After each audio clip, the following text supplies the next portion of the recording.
Di video ini kita akan mengulas laga Indonesia versus Laos U23 yang baru saja selesai malam tadi, yang mana ada beberapa hal yang harus kalian ketahui pada laga tersebut, serta begini hitung-hitungan timnas U23 untuk lolos Piala Asia setelah imbang melawan Laos. Di video ini juga kita akan membahas latihan hari kedua timnas senior di Surabaya. Jadi, pastikan kalian menonton hingga selesai dan simak pembahasannya sebagai berikut.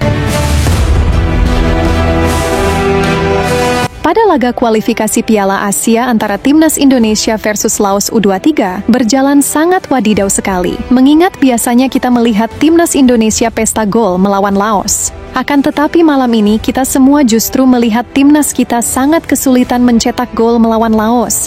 Timnas U23 sejatinya mempunyai banyak sekali peluang, akan tetapi nampaknya penyelesaian akhir masih jadi evaluasi besar bagi Coach Gerald van den Berg. Apalagi chemistry para pemain timnas U23 saat menyerang dinilai para fans masih belum menyatu. Para pemain timnas U23 malam ini sangat bekerja keras untuk menjebol pertahanan Laos. Bahkan pemain seperti Rafael Struijk malam ini beberapa kali memakai skill individunya demi membuka peluang. Akan tetapi, walau banyak sekali peluang tercipta dari babak pertama, para punggawa Garuda Muda masih tetap kesulitan menembus pertahanan timnas Laos. Bahkan para fans berkomentar di media sosial bahwa timnas U23 kali ini aura terbantai Korea Selatannya kuat banget. Ya, komentar dari fans timnas di sosial media ini patut kita maklumi ya teman-teman. Mengingat memang biasanya timnas Indonesia selalu bisa mencetak banyak gol saat melawan Laos. Seusai menahan timnas Indonesia, pelatih Laos yang berasal dari Korea Selatan tersebut mengatakan bahwa dirinya tetap bangga bisa menahan Indonesia walau harus bermain bertahan total. Saya bangga kepada para pemain yang sudah bekerja keras di lapangan. Jujur, kami tak bisa bermain menyerang karena Indonesia sedari awal terus menekan. Melawan tim yang lebih kuat seperti Indonesia, harus bermain bertahan dan mengandalkan serangan balik. Dengan hasil ini, kami juga punya peluang lolos Piala Asia, ujar pelatih Laos dilansir media lokal Indonesia. Dengan hasil imbang melawan Laos ini, membuat peluang timnas U23 untuk lolos Piala Asia semakin sulit. Apalagi timnas Korea Selatan sebagai lawan terkuat timnas U23 di grup J sore tadi, berhasil menang 5-0 saat melawan Macau. Untuk lolos Piala Asia U23 dari grup J, timnas U23 harus memenangkan 2 pertandingan melawan Macau dan Korea Selatan, yang mana 2 laga selanjutnya melawan Macau dan Korea Selatan. Selain harus menang, timnas U23 juga harus mencetak gol yang lebih banyak saat melawan Macau dan Korea Selatan nanti, agar timnas Indonesia U23 setidaknya bisa bersaing merebutkan posisi kedua terbaik untuk lolos Piala Asia U23 2026 nanti. Jadi, peluang untuk lolos memang masih ada, akan tetapi hasil imbang melawan Laos membuat peluang timnas U23 semakin sulit. Dan berikut pernyataan dari Coach Gerald van den Berg setelah ditahan imbang oleh Laos, dikutip dari Kumparan. To be honest, the only thing they do is defending and keep the ball front and they try to score a goal. And we have to look at ourselves, that was not good enough. Simple like that, because I will never say that we lose or we draw against team who is really good. They are not good, but we are maybe good also worse. And we have to pick up now and show that we are good team next to them, not only one. Gimana nih pendapat kalian soal performa timnas U23 versus Laos malam tadi? Komen pendapat kalian di bawah ya. Kabar selanjutnya, momen menarik pada latihan hari kedua timnas senior di Surabaya.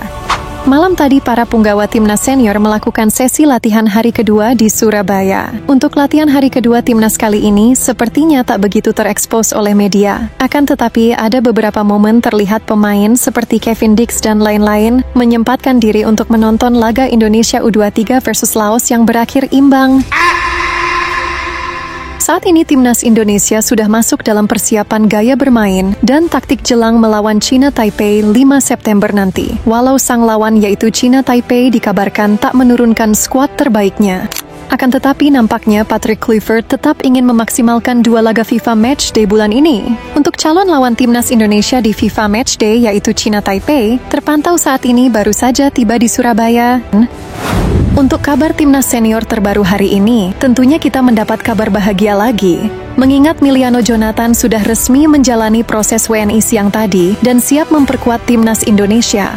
Untuk Miliano Jonathan sendiri, ia adalah pemain depan yang mengandalkan kaki kiri, yang mana akhirnya timnas Indonesia memiliki penyerang kidal ya teman-teman. Kekuatan kaki kiri Miliano Jonathan terbilang sangat memiliki power dan akurasi yang tinggi. Jadi sepertinya Miliano akan dominan ditempatkan di sayap kanan oleh Patrick Kluivert. Jadi semoga Miliano Jonathan segera bergabung di sesi latihan timnas di Surabaya dan segera menjalankan debutnya untuk timnas Indonesia saat melawan Cina Taipei nanti. Kabar selanjutnya, Alhamdulillah Adrian Wibowo tak perlu proses WNI untuk bela timnas Indonesia. Begini penjelasannya. Ya seperti yang sudah kita ketahui bersama, bahwa secara tiba-tiba pemain muda keturunan Indonesia yaitu Adrian Wibowo dipanggil ke timnas Indonesia untuk melawan China Taipei dan juga Lebanon.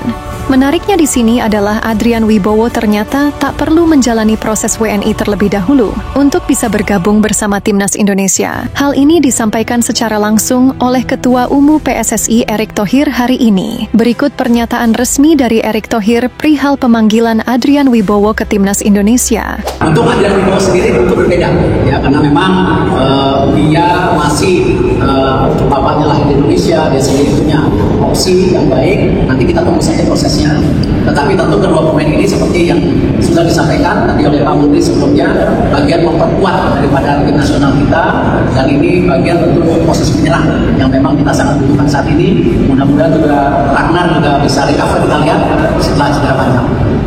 Ya, dengan ini timnas Indonesia memiliki banyak opsi di lini serang. Mengingat Adrian Wibowo juga pemain yang bertipe menyerang, pengalamannya di MLS bersama Los Angeles sudah tak perlu diragukan lagi. Walau Adrian Wibowo di klubnya masih belum mendapatkan tempat utama, akan tetapi Adrian Wibowo selalu dapat menit bermain walau sebagai pemain pengganti. Jadi hadirnya Adrian Wibowo, Mauro Zijlstra, dan Miliano Jonathan membuat lini serang timnas Indonesia saat ini bisa lebih kuat, dan jangan lupa ada Ole Romeni juga yang saat ini masih dalam masa penyembuhan.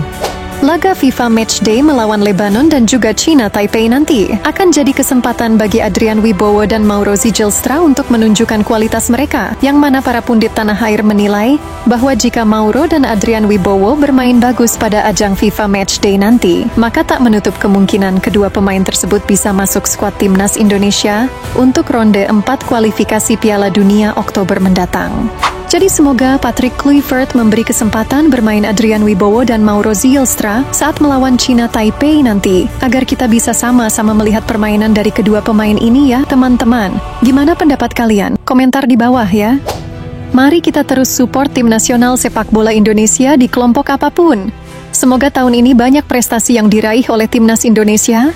Yang pasti finalnya adalah Indonesia bisa lolos Piala Dunia 2026 nanti.